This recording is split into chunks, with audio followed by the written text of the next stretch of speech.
Hello बच्चों, कैसे हो आप लोग। So welcome to my channel physics का अड्डा। तो आज मैं आपके लिए एक और स्पेशल वीडियो लेके आया हूं। देखो हमने गॉस थ्योरम पढ़ा, उसके बाद हमने गॉस थ्योरम की एप्लीकेशन पढ़ी।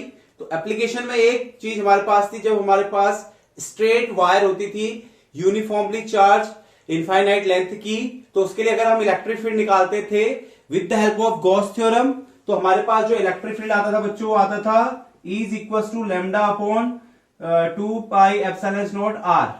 ठीक है, तो वो हम गॉस थ्योरम से फाइंड आउट करते थे। लेकिन आज हम वही इलेक्ट्रिक फील्ड किसकी हेल्प से फाइंड करेंगे? With the help of the Coulomb's law. तो आज का जो हमारा टॉपिक है, we are finding electric field of a line charge from Coulomb's law. Okay, so first of all let's take a wire. तो मैंने एक वायर ले ली इंफिनिटी लेंथ की। तो this is a wire that is of infinity length. कुछ इधर को भी बना दिया, कुछ इधर को भी बना दिया। ओके, सो उस लेंथ का मैं कुछ पार्ट ले रहा हूं, दैट इज एल। ओके, और इसको मैंने कुछ यू ले लिया। उस इनफाइनाइट लेंथ का एक पार्ट, एक हिस्सा मैंने ले लिया बच्चों, और जो क्या है, जिसकी लेंथ कितनी है? एल। और मैं ये मान रहा हूं कि जो ये जो रॉड है या जो ये वायर है, that is positively charge. Okay बच्चों, ओके। अब नाउ इस रॉड के सपोज इस मिड पॉइंट से मुझे एक डिस्टेंस है y, एक पॉइंट है y डिस्टेंस पे दूर रखा है, और इसके जस्ट क्या है? परपेंडिकुलर है। तो इस रॉड के परपेंडिकुलर डिस्टेंस y पे एक पॉइंट रखा है P बच्चों। तो इस P पॉइंट पे मुझे क्या निकालना है? Electric field. ठीक है, और ये इलेक्ट्रिक फील्ड बच्चों किसकी हेल्प से हमें निकालना है? With the help of Coulomb's law. ठीक, तो हम क्या करते हैं बच्चों, मैंने क्या माना कि इसका एक छोटा सा पार्ट ले लिया। ठीक है, और इसकी लेंथ हो गई, सपोज एलिमेंट जो है छोटा सा, उसकी जो लेंथ होगी वो क्या हो गया? dx।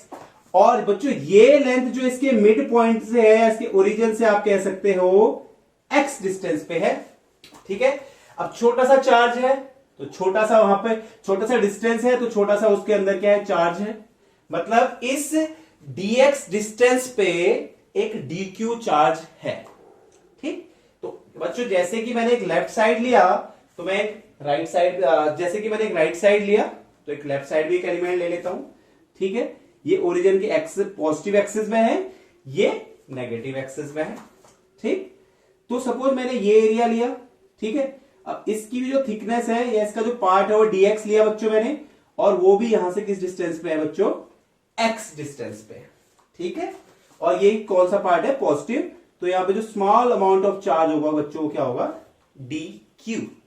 ठीक, तो सबसे पहले क्योंकि ये लाइन है, तो यहां पे जो चार्ज डिस्ट्रीब्यूट होगा वो क्या होगा? किसकी हेल्प के? विद लीनियर चार्ज डेंसिटी की लेमडा से क्या होगा? डिस्ट्रीब्यूट होगा, और दैट इज यूनिफॉर्मली डिस्ट्रीब्यूटेड। ठीक, तो अगर मैं द लीनियर चार्ज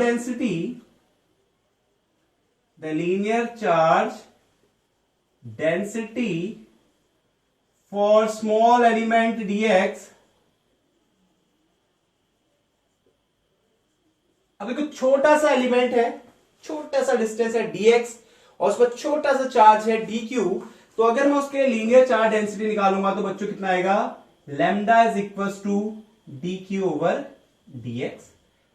और इसी की हेल्प से बच्चों मैं इस dx के पास कितना अमाउंट ऑफ चार्ज है वो क्या कर सकता हूं? फाइंड कर सकता हूं।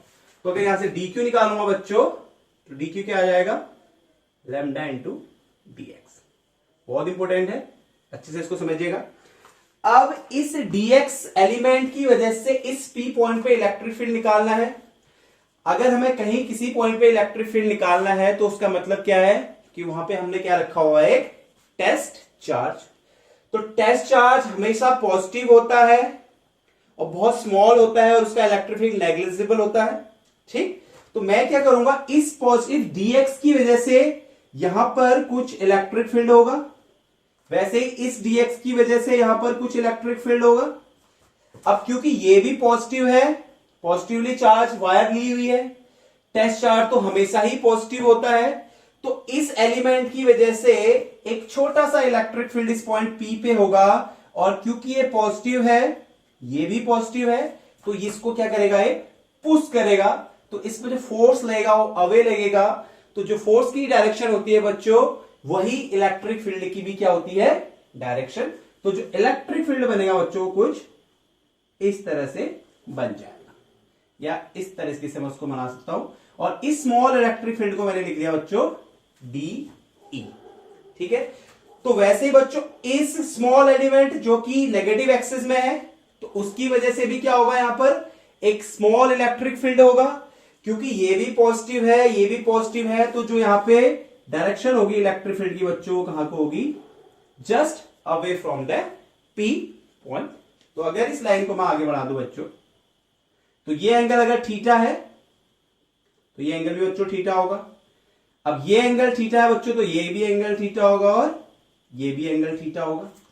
ठीक, अब क्योंकि ये कि राइट एंगल ट्राइंगल बना रहा है बच्चों, तो अगर ये एक्स है, ये बेस एक्स है, परपेंडिकुलर वाई है, तो अगर मैं हाइपोटेन्यूज निकालता हूं बच्चों, तो वो क्या आ जाता है, base square plus perpendicular square का 1/2। तो जैसे कि ये x square plus y square की पावर 1/2 है, ये वाली साइड भी वही होगी। ठीक है बच्चों, तो इस पॉइंट चार्ज की वजह से, इस छोटे से एलिमेंट की वजह से जो इलेक्ट्रिक फील्ड है वो उधर को होगा, और इस एलिमेंट से इलेक्ट्रिक फील्ड यहां का होगा। ठीक, अब जैसे कि अगर मुझे थीटा एंगल पता होता तो मैं इसको इजीली सॉल्व कर लेता, लेकिन यहां पे मुझे थीटा पता है नहीं। तो जब भी थीटा पता नहीं होता, क्योंकि इलेक्ट्रिक फील्ड इस वेक्टर क्वांटिटी है, तो हम इसका क्या करते हैं बच्चों, कंपोनेंट करते हैं। ठीक, तो अगर मैं देखूं कि जो ये डी इलेक्ट्रिक फील्ड है इस एलिमेंट की वजह से, वो क्या कर रहा है, इस एंगल के साथ क्या बना रहा है, इस साइड के साथ या इस लाइन के साथ क्या बना रहा है बच्चों, एंगल बना रहा है। तो जिस लाइन के साथ या जिस साइड के साथ वो एंगल बनाता है, वो कौन सा कंपोनेंट होता है, हॉरिजॉन्टल कंपोनेंट। तो ये हॉरिजॉन्टल कंपोनेंट हो गया बच्चों, और इसको लिख देता हूं डी कॉस थीटा। अब इसी एलिमेंट का वर्टिकल कंपोनेंट कहां को होगा बच्चों, ये हो जाएगा, तो this is D sine theta. वैसे इलेक्ट्रिक फील्ड ये जो जा रहा है बच्चों, ये वाला, ठीक है, ये वाला इलेक्ट्रिक फील्ड, इसकी डायरेक्शन यू है। अब ये इलेक्ट्रिक फील्ड भी क्या कर रहा है, इसी लाइन के साथ एक थीटा एंगल बना रहा है। तो इसका अगर मैं कंपोनेंट देखूं हॉरिजॉन्टल, तो बच्चों वो भी यही को होगा। तो मतलब दोनों हॉरिजॉन्टल कंपोनेंट, ऊंचाई हो इस डी का हो या इस डी का हो, वो दोनों सेम डायरेक्शन में है। अगर लेकिन इसका वर्टिकल कंपोनेंट देखो बच्चों, तो वो क्या होगा, कुछ यू डायरेक्शन में होगा, तो वो क्या हो जाएगा, डीई साइन थीटा। बच्चों इस क्वेश्चन को समझने के लिए आपको डायग्राम पता होना चाहिए। तो जैसे कि डायग्राम में हमें देखने को मिल रहा है कि जो इसका हॉरिजॉन्टल कंपोनेंट है वो सेम डायरेक्शन में होंगे, और इक्वल तो डी है ही है क्योंकि एलिमेंट हमारा सेम है। और डी ई साइन थीटा मतलब जो वर्टिकल कंपोनेंट है वो दोनों अपोजिट डायरेक्शन में। ठीक, तो सबसे पहले हम निकाल लेते हैं कि इस स्मॉल एलिमेंट के लिए आखिर इलेक्ट्रिक फील्ड है क्या, या इस स्मॉल चार्ज के लिए इलेक्ट्रिक फील्ड आखिर है क्या। ठीक है, so the electric field due to dq charge, ठीक है, तो इलेक्ट्रिक फील्ड क्या हो जाएगा बच्चों, E इज इक्वल टू के dq अपॉन आर स्क्वायर। लेकिन यहां पे r जो है डिस्टेंस होती है p, इस चार्ज और इस चार्ज के बीच की डिस्टेंस, तो ये x square plus y square का पावर 1/2। तो जब भी मैं इसका स्क्वायर करूंगा, x square plus y square की पावर 1/2 का होल स्क्वायर बच्चों, तो ये क्या बन जाएगा, k d q upon x square plus y square बच जाएगा। बाकी 2 से 1/2 कैंसिल हो जाएगा, मतलब 2 कैंसिल हो जाएगा, तो ये पावर बन जाएगा। अब बच्चों यहां से हमें पता है डीवी की डी क्यू की value lambda into D x है। तो अगर मैं यहां पर इलेक्ट्रिक फील्ड रखूं, अब एक और इंपॉर्टेंट चीज, ये जो इलेक्ट्रिक फील्ड है बहुत छोटे चार्ज डीक्यू की वजह से है, तो इसको मैं ई नहीं लिखूंगा, क्या लिखूंगा इसको, d E, that is the small electric field. ठीक है, तो फॉर्मूला ये होता है। अब हम इसको इस तरीके से लिखेंगे। तो अगर फाइनली मैं यहां पर इस डीक्यू की वैल्यू रख लूं, तो जो मेरे पास इलेक्ट्रिक फील्ड है बच्चों क्या आ जाएगा, k lambda d x over x square plus y square. ठीक, तो इतना आप नोट कर लें, आप जल्दी से इसको नोट कर लें, और आपको पता है हमने इसके कंपोनेंट किए हैं, तो इलेक्ट्रिक फील्ड डी तो हर एक जगह पे सेम होगा। तो इससे आप ये भी समझ सकते हैं कि जो डी साइन थीटा है वो दोनों है तो इक्वल लेकिन अपोजिट डायरेक्शन में है, जबकि डी कॉस थीटा जो कि हॉरिजॉन्टल कंपोनेंट है दोनों इलेक्ट्रिक फील्ड के, वो सेम डायरेक्शन में, तो वो क्या हो जाएंगे, ऐड हो जाएंगे। तो पहले यहां पर नोट कर लीजिए आप। ठीक, इतना नोट करने के बाद अब हम क्या देखते हैं कि जो हॉरिजॉन्टल कंपोनेंट होंगे, हॉरिजॉन्टल कंपोनेंट वो क्या है बच्चों, इक्वल है एंड सेम डायरेक्शन में है। तो जब ऐसी सिचुएशन होगी तो वो क्या हो जाएंगे, एडअप हो जाएंगे। Horizontal component D cos theta और डी कॉस थीटा दोनों सेम डायरेक्शन में है, तो जब कोई वेक्टर सेम डायरेक्शन में होते हैं तो वो ऐड हो जाते हैं। So the horizontal component they are equal and same direction, so they will be added up, and the vertical component ये इक्वल तो है बट अपोजिट डायरेक्शन में है। देखिए डीई साइन थीटा यहां को है और डीई साइन थीटा यहां को है, तो वर्टिकल कंपोनेंट है तो इक्वल लेकिन बच्चों क्या है, अपोजिट डायरेक्शन में। तो जब कभी भी दो वेक्टर अपोजिट डायरेक्शन में होते हैं और इक्वल हैं तो दोनों को क्या करेंगे, कैंसिल। तो यहां पे ये क्या हो जाएंगे बच्चों, कैंसिल आउट। ठीक, तो इतना नोट कर लीजिए, फिर इसको मैं इरेज कर रहा हूं और उसके बाद आगे का स्टेप हम देखेंगे। इसमें कुछ स्टेप नहीं है, बिल्कुल समझने वाली बात है। ठीक है, तो ये हमारे पास d की वैल्यू आ गई बच्चों, ये वैल्यू आपने याद रखनी है। ठीक, और यहां पे हॉरिजॉन्टल कंपोनेंट सब ऐड हो गए हैं और वर्टिकल कंपोनेंट क्या हो गए, कैंसिल हो गए। ठीक, तो इतना होने के बाद अब मैं इसको इरेज कर रहा हूं, तो इसको देखेंगे अब हम। तो जैसे ही बच्चों हॉरिजॉन्टल कंपोनेंट ऐड हुए, अब इंपॉर्टेंट बात, अगर यहां पर खाली ई होता तो ये क्या होता बच्चों, E cos theta plus E cos theta, और ये बन जाता 2e कॉस थीटा। लेकिन यहां पे एक स्मॉल एलिमेंट की वजह से इलेक्ट्रिक फील्ड है और वो क्या है, डीई। तो वो जो डी है बच्चों, जब भी हम डी को ऐड करते हैं तो हम उसको एल्जेब्रिकली ऐड नहीं करते, सीधे सीधे ऐड नहीं करते, हम उसको क्या करते हैं, इंटीग्रेट करते हैं। क्योंकि डीई की हेल्प से हम क्या कर सकते हैं, अगर उसको इंटीग्रेट कर दें, अगर किसी एक स्मॉल एलिमेंट को हम इंटीग्रेट कर दें तो उसकी हेल्प से हम बहुत पूरा एलिमेंट क्या कर, पूरा जो चीज है वो क्या कर सकते हैं, प्राप्त कर सकते हैं। ठीक, तो अगर यहां पे नेट इलेक्ट्रिक फील्ड देखूं तो बच्चों अब क्या होगी, तो E इज इक्वल टू, अब d E cos theta plus d cos theta मुझे लिखना चाहिए था, डीई है तो इसलिए मैं क्या कर दूंगा बच्चों, इसको इंटीग्रेशन डीई कॉस थीटा कर दूंगा। ये स्टेप बहुत इंपॉर्टेंट है बच्चों। आगे पीछे भी आपने वीडियोस देखी होंगी या पीछे भी आपने चीजें देखी हैं, E1 प्लस E2 सीधे सीधे हो जा रहा था, तो वहां पर इंटीग्रेशन नहीं कर रहे थे क्योंकि वहां पर एक कंप्लीट कंपोनेंट था हमारे पास, लेकिन यहां पे एक बहुत छोटा सा कंपोनेंट है, तो इसको हमने क्या कर दिया बच्चों, इंटीग्रेट कर दिया। तो अब हम वैल्यू रख देंगे, डी की वैल्यू अभी निकाल दी, k lambda d x over x square plus y square into cos theta. अब बच्चों हमारे पास आ गया x और थीटा भी दिया हुआ है, x भी दिया हुआ है, तो हम एक काम कर सकते हैं, हम इन चीजों को क्या कर सकते हैं, सभी जो dx हमारे पास है, जो भी y और x के टर्म में है, तो उसको हम थीटा के टर्म में लिखने की कोशिश करते हैं। तो अगर बच्चों आप ये ट्राइंगल देखें ध्यान से, ये वाला, तो ये एंगल थीटा है, ये y है और ये x है, तो ये इसका हाइपोटेन्यूज हो गया, ये परपेंडिकुलर, ये वाला परपेंडिकुलर हो गया, एंड दिस इज बेस। तो अब मुझे x और y की अगर कोई वैल्यू चाहिए होती तो मैं एक रिलेशन लगा देता हूं जो बेस और परपेंडिकुलर के बीच होता है। तो टेन थीटा अगर मैं लगाऊं तो टेन थीटा क्या होता है, that is perpendicular upon base. तो देखिए यहां पे अगर मैं टेन थीटा लगाता हूं तो tan theta is equal to perpendicular upon base x upon y. तो अगर बच्चों यहां से x निकाल लेता हूं तो कितना आएगा, y इंटू टेन थीटा। तो x की वैल्यू पता चल गई। अब मुझे चाहिए था dx, तो मैं क्या कर दिया, इसको डिफरेंशिएट कर दिया, तो ये गया dx ओवर डी थीटा बच्चों y तो कांस्टेंट है, फिक्स डिस्टेंस है ये वाली, यहां से यहां तक ये फिक्स रहेगी, तो ये y ही रहा। अब मैं अगर टेन थीटा को डिफरेंशिएट करूं तो इसकी वैल्यू क्या हो जाएगी बच्चों, सेक स्क्वायर थीटा।